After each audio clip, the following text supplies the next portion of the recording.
Jeudi 12 décembre 2019, le sommaire. L'édition 2019 des Journées de la gouvernance se sont achevées ce mercredi à Azalaï Hotel sur des recommandations. Le Conseil des ministres de ce mercredi prend des mesures pour réglementer le passage des troupeaux pendant la transhumance. Les précisions dans cette édition.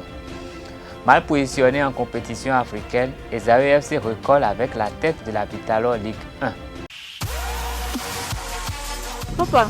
Oui, ma fille. Tu sais, je t'ai dit qu'après mon bac, je veux devenir journaliste reporter d'image, non? Papa, tu penses m'inscrire où? Esaü. Esaü, papa. Waouh! Maman, maintenant que j'ai eu le bac, je veux faire les finances et trésors. Tu comptes m'inscrire où? Esaü, mon fils. Esaü? Oui, maman! Papa, Oui. tu sais qu'après mon bac, je veux être diplomate, non? Et tu comptes m'inscrire dans quelle université? Mais Esaü, naturellement. Esaü? À Esaü, vous êtes bien formé dans les filières comme administration du travail et de la sécurité sociale, administration générale et territoriale, administration des impôts, gestion des marchés publics, planification et développement local, droit et sciences économiques et de gestion. Esaü, c'est aussi sa télé numérique Esaü TV et son journal L'Informateur. Esaü, c'est à Bedjromede, 3e rue après le carrefour 16 ampoules allant à Jericho. Numéro de téléphone 98 98 14 00 96 80 55 11 90 93 65 21. Esaü, l'excellence a un nom.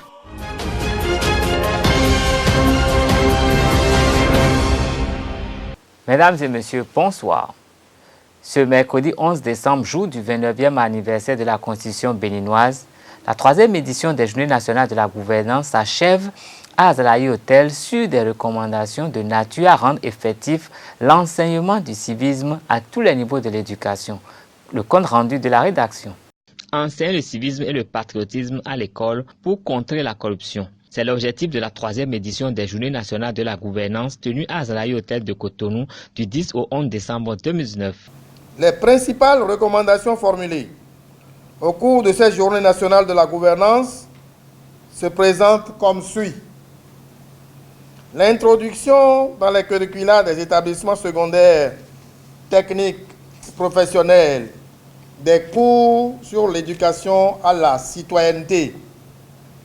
Mettre en place très tôt un programme d'orientation professionnelle préventive des apprenants en vue de réduire le taux de déperdition, de déscolarisation et d'échec scolaire dans l'établissement secondaire.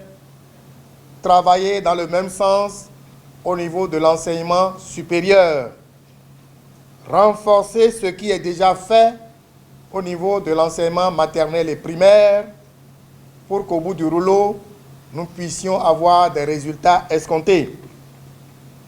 Je voudrais vous rassurer de ce que ces recommandations seront effectivement transmises aux différentes autorités compétentes et concernées et qu'un mécanisme de suivi de leur mise en œuvre sera réalisé dans la perspective d'une évaluation avant les Journées nationales de gouvernance édition 2020.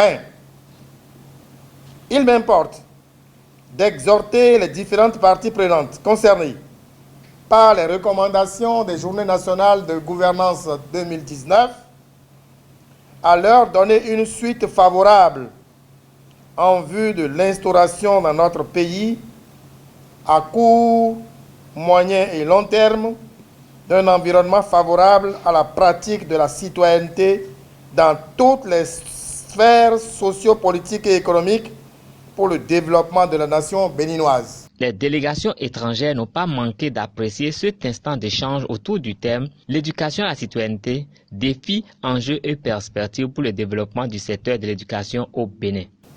Nous sommes très fiers d'avoir participé à ces travaux et nous sommes aussi très contents de voir ce format qu'a pris ces journées. Et les travaux qui en sont issus, c'est vrai, doivent être appliqués ici au Bénin.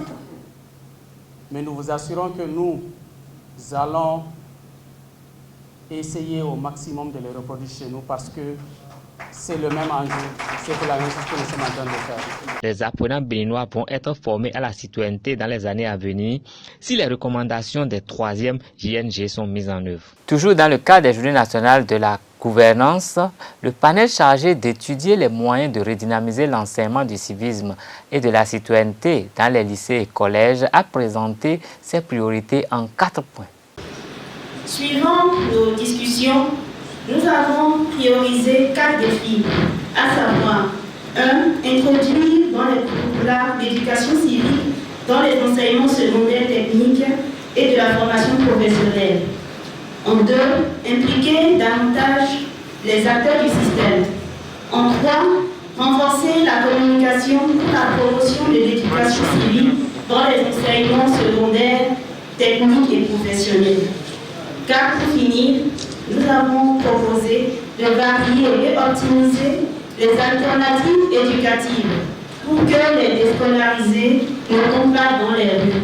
En 1, comme rappelé tout à l'heure, le défi à relever, c'est d'introduire dans les curricula d'éducation civique, dans les enseignements secondaires techniques et de la formation professionnelle.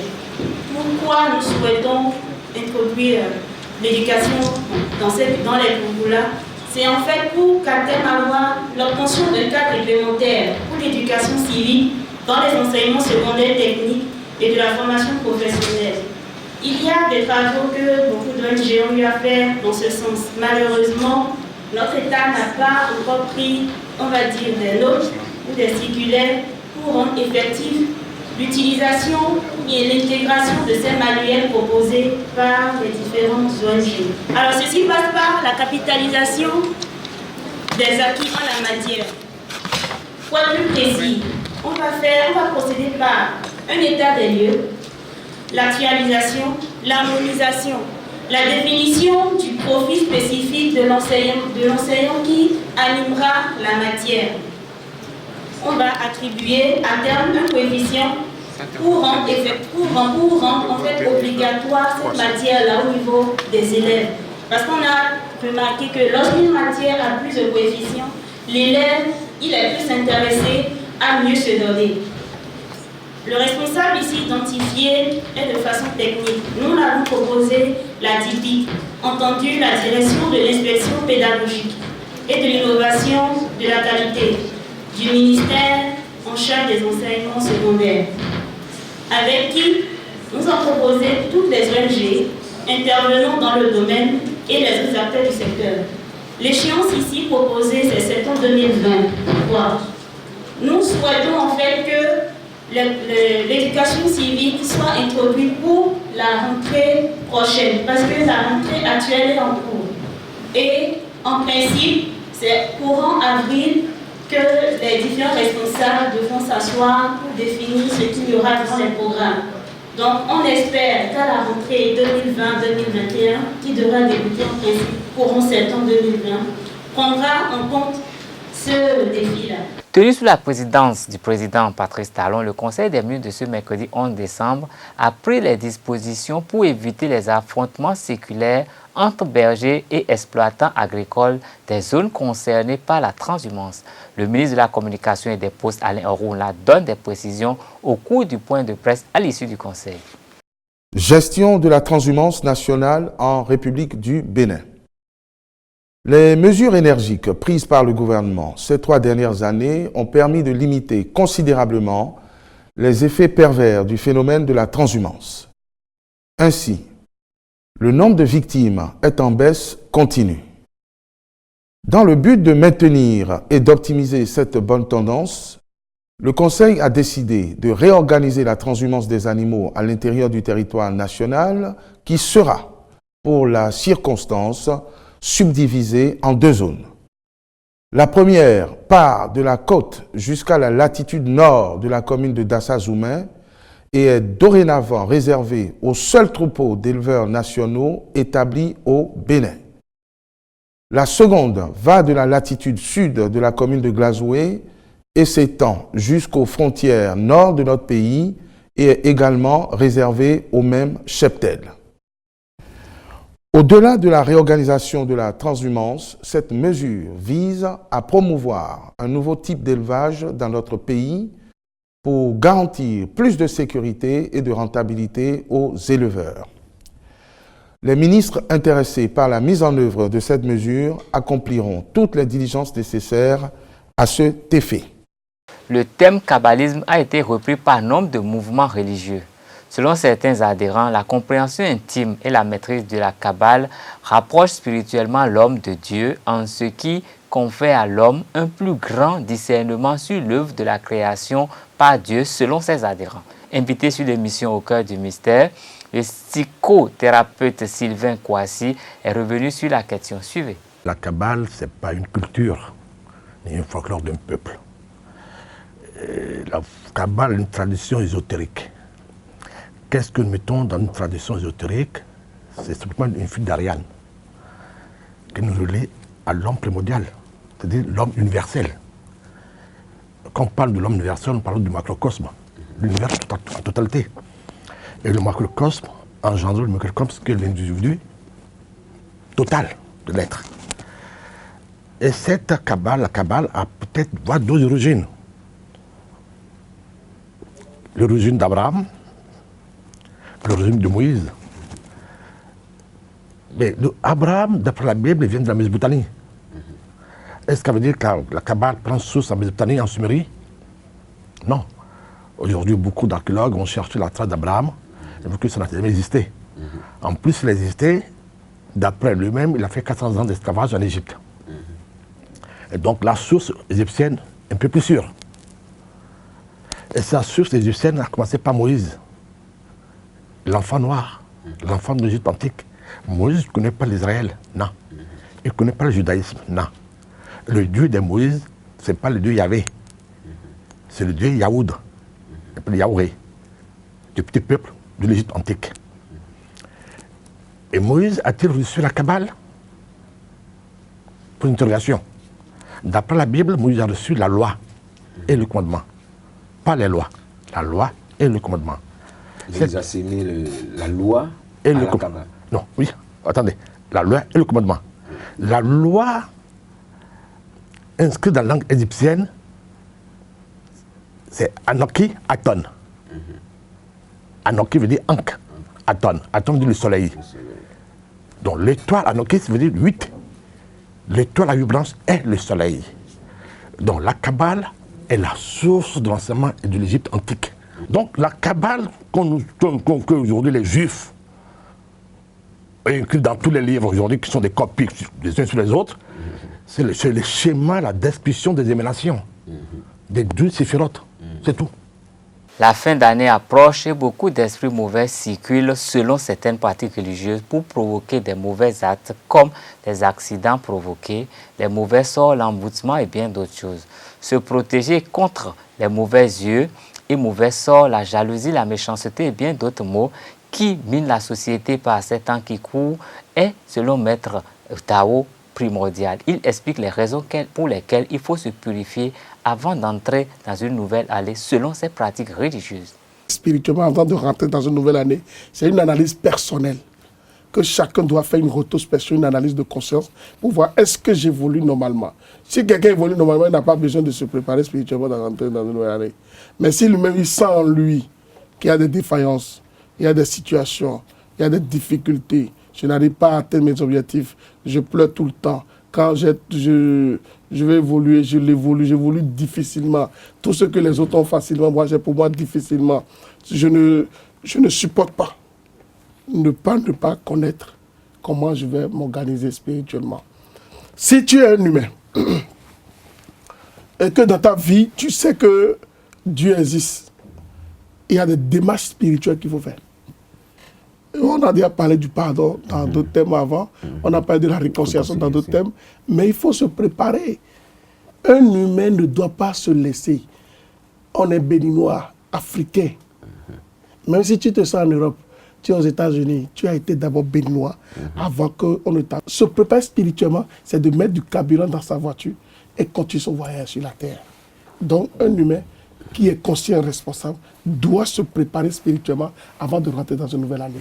Préparer d'abord ses enfants, se préparer lui-même, préparer sa maison, purifier sa maison, orienter ses objectifs vers des rituels nobles, dignes de son nom, pour que tu sois en harmonie avec l'univers et être aussi de vivre ce que tu souhaites. Parce que chacun de nous trace le plat qu'il veut pour mieux le vivre. Il faut tracer le plat que tu veux pour mieux le vivre. Donc se préparer spirituellement est capital et primordial. Très important. Un humain doit connaître son état spirituel sur cette terre. Sinon, il vit mal. Il vit sans connaître qui il est. Il vit sans savoir où il veut aller. Il vit sans objectif. Disons-le comme ça. Parce qu'il n'y a pas cet humain qui ne croit pas à Dieu. En sport, Isaïe Football Club est revenu à la hauteur du leader du championnat Ayema FC hier en match en retard de la 7e journée. Richard Bio et ses poulains ont ramené un précieux point de leur déplacement à Craquet grâce au match nul, un but partout arraché face aux Craquet Boys. Cependant, Marcel Dandinou et ses coéquipiers pouvaient mieux faire s'ils avaient été plus lucides dans les derniers gestes. Suivons le coach Richard Bio. Vous voyez, nous sommes soumis à un autre rythme où il faut chaque 3 jours faire un match. Donc il va falloir s'armer beaucoup pour pouvoir supporter ce rythme. Parce que je crois en moins de 10 jours, nous devions faire, je crois, 4 matchs. Ce n'est pas facile. Même en professionnalisme, ce n'est pas donné de faire 4 matchs en 10 jours. Donc il s'agira pour nous de nous armer correctement. Évidemment, et de faire tourner notre effectif, parce que là, les organismes souffrent beaucoup. Du côté de l'Union sportive de Craquet, l'encadrement technique ne se satisfait pas du résultat nul. On ne s'attendait pas à ça. Vous savez, l'équipe adverse est une équipe qui déjà à un niveau. Donc, on ne s'attendait pas à ça. Ce qu'on a vu ce soir, l'équipe adverse a fait vraiment son jeu. D'accord? Donc c'est chez nous, c'est un peu dommage parce que vraiment on a tout fait dans la semaine juste pour ce qui concerne la préparation de l'équipe. On a correctement préparé l'équipe, vous voyez, et on devait, c'est-à-dire on voulait tout faire coûte que coûte et avoir les 3 points à la maison. Mais dommage, c'est le contraire, donc on ne peut que prendre ça comme ça. Nous avons des joueurs qui sont blessés. On a au moins 2 joueurs titulaires qui sont blessés. Et en dehors de ça, il y a les consignes qu'on a placées. Vraiment, ça n'a pas marché. Surtout au milieu du terrain. Au niveau des attaquants, voilà, on a mis un système de 4-4-2. 4-4-2, les 2 attaquants doivent chaque fois revenir pour marquer.